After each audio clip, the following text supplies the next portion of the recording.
नमस्कार मंडळी, स्वागत आहे तुमचं रोशनीज किचनमध्ये। आज आपण बनवणार आहोत महाराष्ट्राची शान म्हणजेच एकदम झणझणीत, तिखटसर आणि चविष्ट मिसळपाव। कोल्हापूरपासून पुणे, मुंबई, नाशिकपर्यंत प्रत्येक ठिकाणी वेगळी चव पण प्रेम मात्र एकच, अशी ही रेसिपी आहे। तर मी घरच्या घरी अगदी पारंपरिक आपले मसाले वापरून कसे मिसळपाव अगदी सोप्या पद्धतीने बनवता येईल अशी ही रेसिपी आहे। तर व्हिडिओ नक्की शेवटपर्यंत बघा। इथे मी सुरुवातीला उसळ व्यवस्थित निवडून घेतली आहे। त्यानंतर 2 ते 3 पाण्याने स्वच्छ वॉश करून ही मी कुकरमध्ये शिजायला ठेवणार आहे। तर कुकरमध्ये मी 1 तांब्या पाणी ॲड करून वॉश केलेली उसळ त्याच्यात टाकली आहे। चवीला अगदी थोडंसं चिमूटभर मीठ आणि चिमूटभर हळद ॲड करून ही एकदम मिक्स करून कुकरला 2 ते 3 शिट्ट्या काढून शिजवून घेणार आहे। याच्यामध्ये हळद टाकल्यामुळे काय होतं की याला रंग फार छान येतो। त्यामुळे याच्यात थोडीशी चवीपुरतं मी मीठ आणि हळद टाकून याला 2 ते 3 शिट्ट्या काढून घेणार आहे। इथे मी कुकरचं झाकण लावले आणि गॅसवर हे शिजण्यासाठी मी इथे ठेवलं आहे। त्याच्यानंतर इथे मी साईडला लगेच तवा गरम करायला ठेवला आहे। आता आपल्याला मसाला रेडी करायचा आहे। तर मसाला रेडी करण्यासाठी इथे मी एक मीडियम साईजचा कांदा घेतला आहे आणि तो मी लांब लांब स्लाइस करून इथे कापून घेणार आहे। इथे आपल्याला बारीक नाही करायचं आहे, आपल्याला असं पण तो भाजून मिक्सरमध्ये दळून घ्यायचा आहे। त्यामुळे तर व्हिडिओत दाखवल्याप्रमाणे अशी त्याची लांब लांब स्लाइस करून घ्यायची आहे। ही रेसिपी घरी बनवण्यासाठी अगदी सोपी आहे। जसं आपण बाहेर मिसळपाव खातो तशीच ही घरीसुद्धा बनते। आणि मी जी रेसिपी दाखवते ही सगळी मी घरगुती मसाले वापरूनच ही रेसिपी बनवते। तशा माझ्या सगळ्याच रेसिपी ह्या एकदम सोप्या असतात आणि घरच्याच मसाल्यांनी बनलेल्या असतात। त्यामुळे तुम्ही ही रेसिपी नक्की ट्राय करून बघा आणि माझी व्हिडिओला आवडली तर नक्की लाईक करा आणि चॅनलला नवीन असाल तर सबस्क्राईब करायला विसरू नका। तर इथे मी एक कांदा माझा चिरून झाला, त्याच्यानंतर एक टोमॅटो पण घेतला आहे, तो पण मी असा कट करून घेणार आहे। आता हा आपण इथे मसाला रेडी करतो आहे।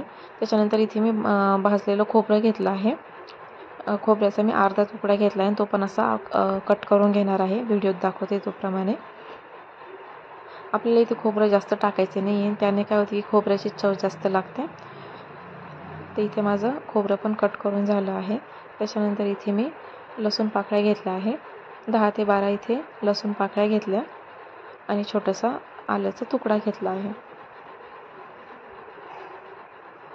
तर तुम्ही ही व्हिडिओ कुठून बघत आहात हे पण मला कमेंटमध्ये सांगा।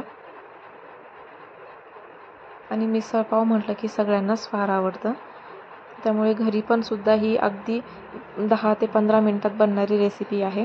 आता इथं कुकर मी साईडला ठेवला आहे त्याच्यामध्ये शिट्ट्या होण्यासाठी आणि एका साईडला मी आता तवा ठेवला होता, त्याच्यामध्ये मी थोडंसं फक्त अर्धा चम्मच तेल टाकून हे जे आपण जेवढं सगळं चिरलं होतं ते सगळं मी त्याच्यात टाकून घेणार आहे। कांदा, टमाटा, लसूण, आलं आणि खोबरं हे सगळं टाकून थोडंसं याला मी फ्राय करून घेणार आहे।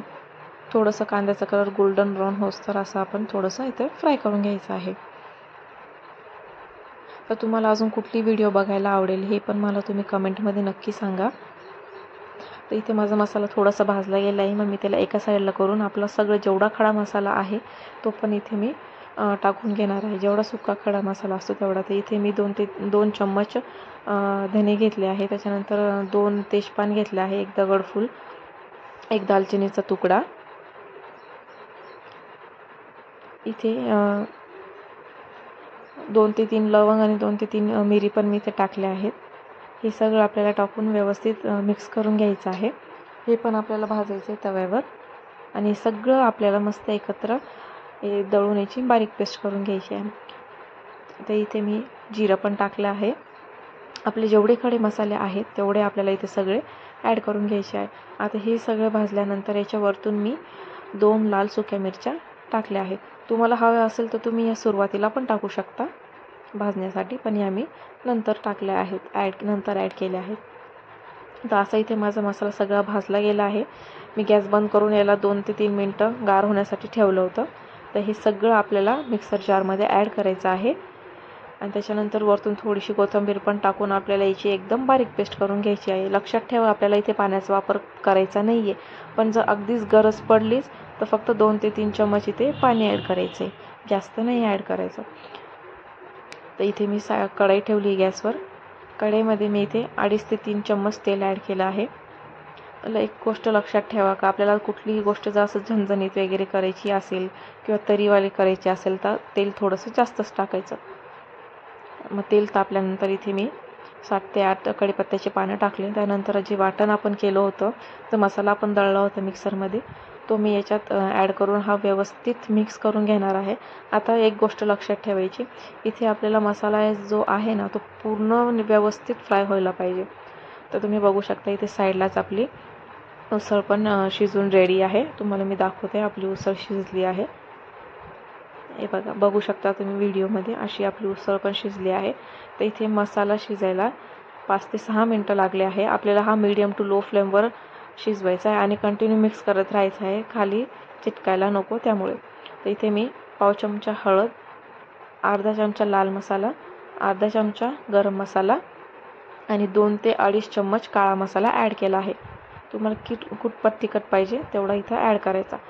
पण मिसळ जर म्हटली तर ही आपल्याला तिखटच छान लागते, त्यामुळे मी इथे मसाला थोडा जास्तच टाकला आहे. आणि इथे मी कोल्हापुरी मिसळ मसाला टाकला आहे. तर तुमच्याकडे कुठलाही मिसळ मसाला अवेलेबल असेल तो तुम्ही टाकू शकता. ते हे जे सगळे ड्राय मसाले टाकल्यानंतर हा मी एकदा व्यवस्थित मिक्स करून घेणार आहे. म्हणजे मसाला जो आहे तो पहिला आपल्याला सुरुवातीला परतू द्यायचा आहे. त्याच्यानंतर इथे मी HRचा तरी मसाला वापरला आहे. हा ऑप्शनल आहे, जर तुमच्याकडे असेल अवेलेबल तर तुम्ही टाका, नाही टाकला तरी चालेल. हा मसाला ॲक्च्युली तिखट नसतो, तो फक्त भाजीला तरी येण्यासाठी असतो. तर सगळे मसाले टाकल्यानंतर ते एकजीव झाल्यानंतर जी उसळ आपली शिजली होती ती पण कढईमध्ये ॲड करून घ्यायची आहे आणि व्यवस्थित मिक्स करायचं आहे. तर इथे तुम्हाला जर पाण्याची गरज पडली असेल तर तुम्ही इथे साईडला पाणी गरम करायला ठेवा आणि याच्यात गरम म्हणजे कोमट पाणी, याच्यात आपल्याला कोमट पाणीच ॲड करायचं आहे, गार पाणी ॲड करायचं नाही. त्यानंतर मिक्सरमध्ये मी थोडं पाणी टाकून तो मसाला लागला होता ते पाणी पण मी याच्यात टाकलं आहे. तुम्ही बघू शकता आपली भाजी किती छान दिसते किंवा तिला उकळ पण आली आहे, तिला तरी पण फार छान आली आहे. आणि जेव्हा भाजीला उकळ येईल त्याच्या 2 ते 3 मिनटानंतरच आपल्याला मीठ ॲड करायचं आहे. मीठ चवीनुसार ॲड करा आणि पुन्हा एकदा ही भाजी मिक्स करून घ्या चमच्याने. बघा आपली भाजी एकदम छान दिसते, तिचा सुगंध पण फार छान येतो आहे. जशी आपण बाहेर मिसळ खातो तशीच ही मिसळ झाली आहे. तर इथे भाजी आपली छान उकळते, भाजीला उकळू द्यायचं आहे आपल्याला 7 ते 8 मिनटं छान उकळू द्यायचं आहे. आणि आता इथे भाजी पण रेडी झाली आहे माझी. तर मी वरतून फ्रेश कट केलेली कोथिंबीर टाकली आहे. तर अशा पद्धतीने तुम्ही नक्की मिसळ ट्राय करून बघा. तर आता इथे मी मिसळ लगेच सर्व करायला घेते. तर इथे मी एक प्लेट घेतली, प्लेटमध्ये एक वाटी ठेवली, वाटीमध्ये मी मिसळ घेतली आहे.